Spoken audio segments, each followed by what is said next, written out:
E aí, turma, aqui é o JP, e agora a gente vai continuar o nosso estudo de reações de oxidação. A gente já viu uma introdução sobre como calcular NOx em compostos orgânicos e também uma definição muito simplificada, mas extremamente útil quando a gente precisa saber aí analisar se ocorreu ou não oxidação dos nossos compostos. A gente começa agora com a oxidação de alcenos, as possibilidades para a gente fazer oxidação em alcenos. Vamos lá, então. Bom, a primeira oxidação que a gente vai estudar em alcenos é a chamada oxidação branda. Algo brando significa algo que não é violento, tá? Então, o nome aqui ajuda a gente a entender, como em outros casos também, que essa oxidação ela é feita, digamos assim, parte a parte, ok? Naquele esqueminha que a gente viu, de aumento de ligações carbono-oxigênio, né, como sinônimo de reação de oxidação, a oxidação branda aí vai ser, digamos, dar apenas um passo naquela escala de aumento de ligações. Para fazer isso, em geral, o reagente usado é o permanganato de potássio, que é esse sal aqui. Ele é um sal de uma coloração violeta, que é roxo, violeta, e o uso dele é muito interessante por conta do chamado teste de Bayer. Por quê? Graças ao uso dessa substância aqui, eu consigo, pegando um pouquinho da minha substância que tem o alceno, analisar se de fato essa substância é um alceno ou se ela tem ligações duplas. Por quê? Esse teste de Bayer consiste na seguinte coisa: eu tenho a mudança de uma coloração violeta para uma coloração incolor, né? Então a minha solução passa a ser incolor. Por que isso vai acontecer? Quando acontecer essa mudança de cor, eu consigo ter certeza que a minha substância orgânica tem ligações duplas que foram oxidadas pelo permanganato de potássio. Por que ela passa a ser incolor? Porque o que dá cor violeta é o permanganato. Quando eu faço essa reação, o permanganato de potássio deixa de existir e por isso eu não tenho mais a cor violeta e aí eu passo a ter uma solução incolor, ok? Então é uma maneira bem interessante. A gente já viu algo parecido lá nas reações de adição com a chamada água de bromo. Só que cuidado, lá não é uma reação de oxidação, lá eu estou fazendo aí uma adição de halogênio, beleza? Mas a lógica é a mesma. Pinguei a minha solução violeta, passou a ser incolor, é porque eu tenho aí possivelmente um alceno ou pelo menos um composto que tem duplas para serem oxidadas, ok? Para acontecer essa reação, a gente precisa realizá-la em meio neutro ou, geralmente, como é feito, em meio básico, ou seja, na presença de OH- e a frio. Perceba que as condições aqui é para que, de fato, seja uma oxidação branda, não seja violenta, já que depois a gente vai estudar um outro caso em que eu vou ter algo um pouco mais violento, algo mais energético, ok? O produto dessa oxidação branda é um chamado diol vicinal. Lembrando que diol significa que eu vou acrescentar 2 OHs e vou acrescentar exatamente nos carbonos da dupla, ou seja, nos carbonos que são vizinhos um do outro. Por isso que é um diol vicinal. De maneira muito simplificada, o nosso esquema é o seguinte: eu tenho um alceno e aqui agora eu tenho um diol. Perceba que um carbono está do lado do outro, por isso que é um diol vicinal, ok? Essa representação aqui é muito comum nessa parte do estudo de reações de oxidação. Isso daqui representa o que a gente chama de oxigênio atômico ou também oxigênio nascente. E é um oxigênio que é liberado pelo agente oxidante. Perceba que a minha preocupação aqui não é com relação ao balanceamento ou a todos os produtos que são formados. Como o nosso foco aqui na orgânica são os compostos orgânicos, a gente está interessado em entender como era o nosso reagente orgânico antes e como vai ser o produto orgânico depois dessa reação de oxidação, tá? Então, de maneira muito simplificada, a gente representa isso daqui como um sinal de que está acontecendo a oxidação disso para isso. Lembrando que a gente viu que oxidar significa aumentar ligações carbono-oxigênio. Aqui eu não tenho nenhuma ligação e aqui eu passo a ter uma ligação carbono-oxigênio aqui e uma aqui. Então, saí de 0 ligações para uma ligação carbono-oxigênio. Foi algo mais brando, por isso o nome oxidação branda, ok? Perceba que a cadeia continua aí no mesmo formato e tal. E aí, como eu disse, o teste de Bayer, isso daqui não tem cor. Lembra que compostos orgânicos, em geral, não tem cor. O que acontece? Eu pingo o meu permanganato de potássio, que é violeta, pinguei ele aqui nessa solução, eu vou passar a ter esse produto, que também não tem cor, mas o permanganato deixa de ter a sua cor. Por isso que eu tenho essa transformação aqui. Beleza? Bom, vamos ver aqui alguns exemplos com a oxidação branda. Por exemplo, nós temos aqui um alceno, que é, no caso, o eteno. Então, eu tenho apenas 2 carbonos, dupla entre eles. Fazendo essa oxidação branda, então tá aqui, ó, o meu indicando que eu tenho um reagente oxidante aqui e o meu meio tá neutro, estou usando água. Assim, a gente tem a formação do nosso etano 1,2-diol. Então, saí de um alceno, cheguei aqui em um diol vicinal. Outro exemplo, temos aqui o propeno, então o nosso alceno. Perceba que aqui, mesmo que tenha esse pedaço da cadeia, a parte reativa é a região da dupla. Então, é aqui que vai acontecer a reação. Ou seja, é aqui que eu vou adicionar os meus OHs. Então, eu saio do propeno, fazendo oxidação branda, eu chego no propano 1,2-diol. Ok? Não tem segredo. Fez aí a oxidação branda, lembrando que o exercício fala que é uma oxidação branda ou ele te fala as condições em que foi feita essa reação. E aí, com isso, você já consegue prever qual será o produto, beleza? Vamos agora para o próximo tipo de reação de oxidação em alcenos, a chamada oxidação energética. Então, a gente viu a oxidação branda, que é algo menos violento, e agora a gente vai para a energética, que é algo mais violento. Os reagentes usados são, novamente, o permanganato de potássio, que é violeta, então eu posso usar o mesmo reagente aí como agente oxidante, ou também o dicromato de potássio, que é laranja. Então, aqui a gente tem mais uma possibilidade, ok? Mas o que vai fazer uma oxidação ser energética e não ser branda? As condições. Então, se lá eu tinha um meio neutro ou básico, aqui eu tenho um meio ácido, tenho presença de H+, e além disso eu faço essa minha reação a quente. Eu preciso aquecê-la para conseguir essa oxidação energética. Perceba que eu estou dando mais energia aí, por isso que ela é mais violenta do que a outra, ok? Como produtos, o que vai acontecer? Vai depender do carbono da minha dupla, tá? Por quê? Vai ocorrer quebra da minha cadeia. Então, cuidado. Primeira grande diferença da oxidação branda para energética. Na branda é algo menos violento. Eu apenas quebro uma das ligações π, mas eu não quebro a cadeia. Aqui não, aqui eu quebro a cadeia mesmo, então eu tenho aí formação de 2 compostos orgânicos, pelo menos como produtos dessa oxidação energética. E o meu produto, né, a função orgânica do meu produto vai depender desse carbono. Como assim? Eu vou ter que analisar se o carbono da dupla é um carbono primário, secundário ou terciário. Lembrando que primário, secundário e terciário é justamente, eu tenho que analisar a quantos outros carbonos esse meu carbono da dupla está ligado, ok? Se ele estiver ligado apenas a um carbono, esse carbono da dupla vai ser primário e como produto nós teremos a formação de gás carbônico e água. Então, carbono primário vira gás carbônico. Como a gente viu, eu consigo atravessar aquele esqueminha inteiro do aumento aí das ligações de oxidação e tudo mais, né? De ligação carbono-oxigênio. Se o meu carbono for secundário, então se ele estiver ligado a 2 carbonos diferentes, a gente vai ter a formação aí de um ácido carboxílico. E se ele for um carbono terciário, ou seja, ligado a 3 carbonos diferentes, a gente vai ter aí a formação de uma cetona.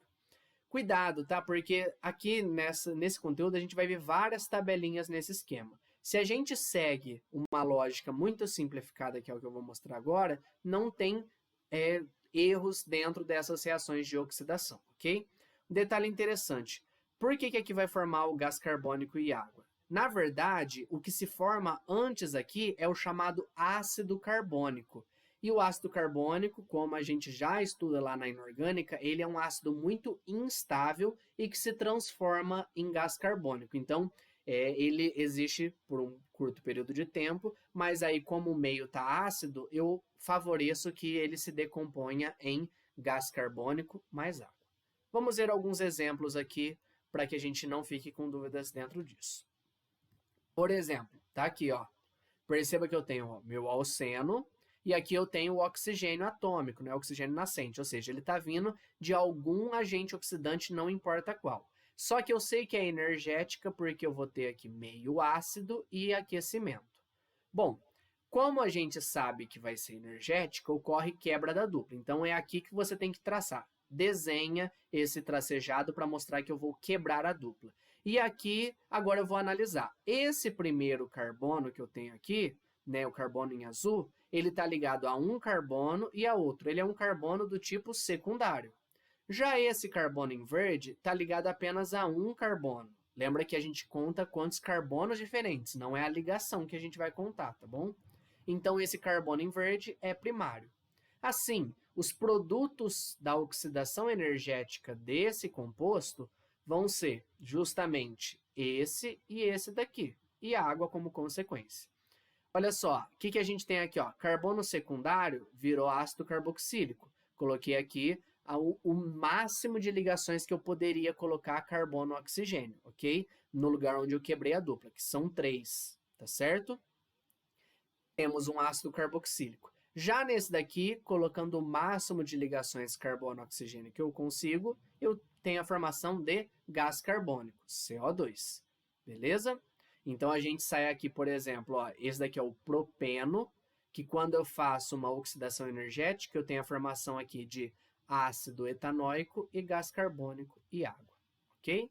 Além de outros subprodutos que a gente fala que são originados a partir desse meu agente oxidante.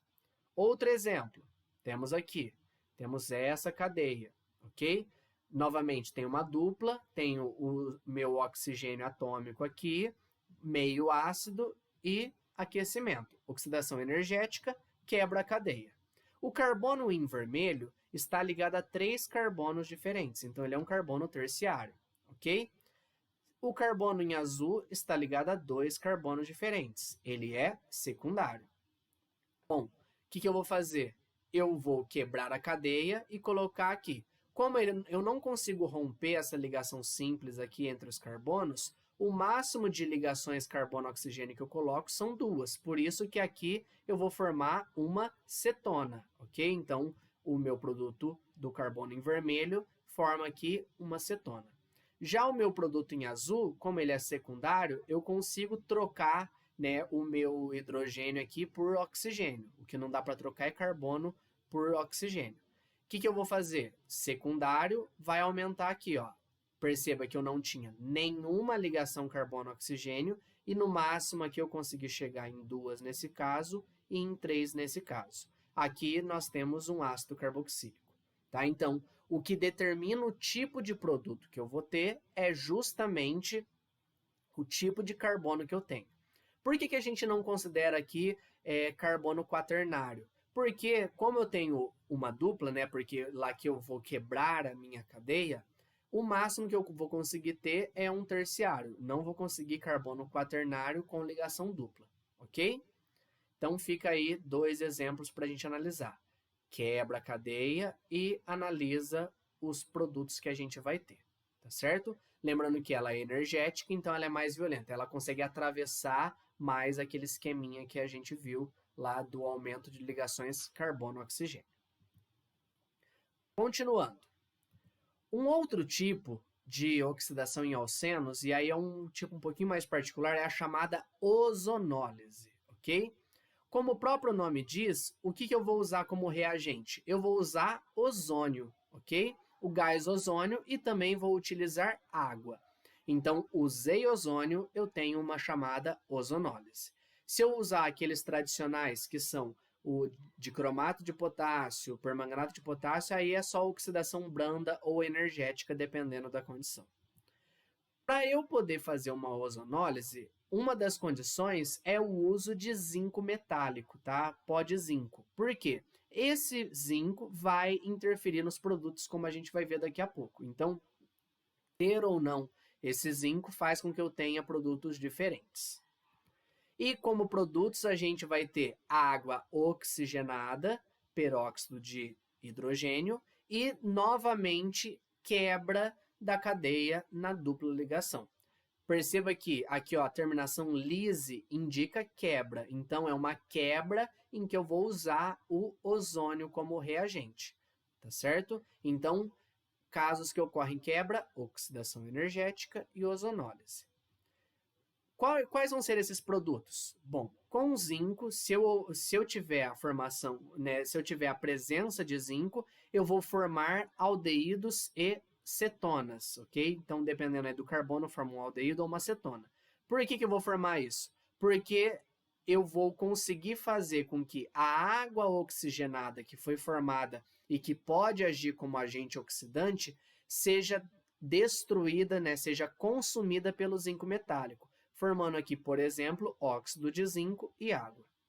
Se eu não tenho zinco para consumir essa água oxigenada, eu tenho a continuação da reação de oxidação. Então, digamos assim, eu faço a oxidação, né, faço a ozonólise, só que aí, como eu formei água oxigenada, a água oxigenada continua oxidando os produtos, até chegar nos mesmos produtos da oxidação energética, tá? Então, em geral, quando o exercício fala que eu vou fazer a ozonólise, ele já fala que eu tenho zinco, porque aí eu tenho um produto diferente da oxidação energética. Se eu não uso zinco, não tem vantagem nenhuma em utilizar a ozonólise, porque aí eu posso simplesmente fazer a oxidação energética do jeito tradicional, como a gente acabou de ver, ok? Então, com zinco, forma o aldeído e cetona. Digamos assim que a ozonólise com zinco permite que eu tenha uma oxidação intermediária, ou seja, um pouco mais avançada do que a oxidação branda, mas não tão violenta, não tão avançada como a energética, ok? Então, digamos que ela consegue ser intermediária aí na hora de oxidar os nossos produtos. Vamos ver aqui um esqueminha geral, tá certo? Perceba que aqui a gente começa com o nosso alceno e temos aqui a reação com o gás ozônio. Quando eu faço essa reação, o que eu vou ter? Eu vou ter a formação dessa estrutura aqui e de água, ok? Bom, essa estrutura aqui é chamada de ozonídeo ou ozoneto, ok? Em geral, nos exercícios, você não precisa representá-la, tá? Perceba que ela é formada exatamente onde eu tinha a minha ligação dupla, tá? Eu vou quebrar a dupla para poder formar essa estrutura aqui, esse ozonídeo ou ozoneto. Só que essa estrutura é muito instável, e aí a água vai fazer com que ocorra a quebra dessa estrutura exatamente assim. Eu vou quebrar aqui a ligação desse jeito que eu desenhei e vou ter os seguintes produtos. Eu tenho aqui um aldeído ou cetona. O que determina se é aldeído ou cetona? Exatamente os grupos que eu tenho aqui que estão substituindo nessa ligação que eu não representei, tá? E eu tenho a formação de água oxigenada também. Como eu expliquei, se eu uso zinco, o zinco acaba com essa água oxigenada e eu paro a reação nesses produtos. Se eu não tenho zinco, a reação continua e eu chego lá na oxidação energética. Ou seja, eu posso ter uma cetona, mas eu não vou ter um aldeído. Esse aldeído vai virar um ácido carboxílico, ok? Bom, como que isso aparece para a gente em exercícios? Ele pode pedir para você representar, como eu representei aqui, o passo a passo dessa reação, só que não é tão comum. Em geral, ele te dá o reagente, qualquer que seja ele, fala que é ozonólise e pede para você analisar os produtos, ou desenhar os produtos. Ou também, como é comum de aparecer, ele te dá os produtos e pede qual foi o alceno que deu origem, ou o hidrocarboneto que deu origem àqueles produtos. Como assim? Vamos lá. A gente tem que quebrar essa ligação dupla e é exatamente na dupla que a gente coloca um oxigênio. Só isso. É uma maneira muito simplificada. Então, se você tem os produtos, você vai pegar os dois produtos que você obteve e vai emendá-los por onde está o oxigênio. Então, eu tiro o oxigênio e emendo esses dois carbonos aqui para formar a dupla igual eu tinha originalmente. Assim, eu consigo sair do meu produto e voltar lá para o meu reagente, ok? Ou, se ele pede direto qual é o produto, quebro a dupla e onde tinha dupla, eu coloco o oxigênio, tá aqui. Beleza? O carbono passa a fazer dupla com o oxigênio. Por exemplo, ele te dá aqui esse dieno aqui, ele é um hidrocarboneto, mas ele tem duas duplas. Se eu faço ozonólise, perceba, ó, ozônio, água e zinco. É uma ozonólise tradicional. Eu vou ter aqui a quebra da ligação dupla. No caso, eu vou ter a quebra de todas as ligações duplas da minha cadeia. Então, eu vou quebrar essa ligação e vou quebrar em seguida essa daqui, tá certo? Assim, quantos fragmentos a gente vai ter? A gente vai ter um fragmento, outro e outro. Vão ser 3 fragmentos orgânicos, tá certo? Então, aí eu vou ter a produção de 3 compostos orgânicos. Quebrei a dupla, não vou precisar ficar desenhando o intermediário, já desenho exatamente o que eu vou formar. Perceba que esse carbono aqui em violeta, ele está ligado a outros 2 carbonos. Então, ele vai originar esse produto aqui, que vai ser uma cetona, ok? Já esse intermediário aqui, né, esse fragmento aqui do meio, ele está ligado aqui a esse daqui e a esse outro carbono. Essas duas partes vão virar aldeídos, ok? E essa última parte aqui vai virar também um aldeído. O que eu fiz? Eu simplesmente acrescentei oxigênio nesse carbono, oxigênio nesse carbono, oxigênio nesse e oxigênio nesse carbono. Tenho os meus produtos aqui. Então, saí desse composto aqui e gerei todos esses fragmentos.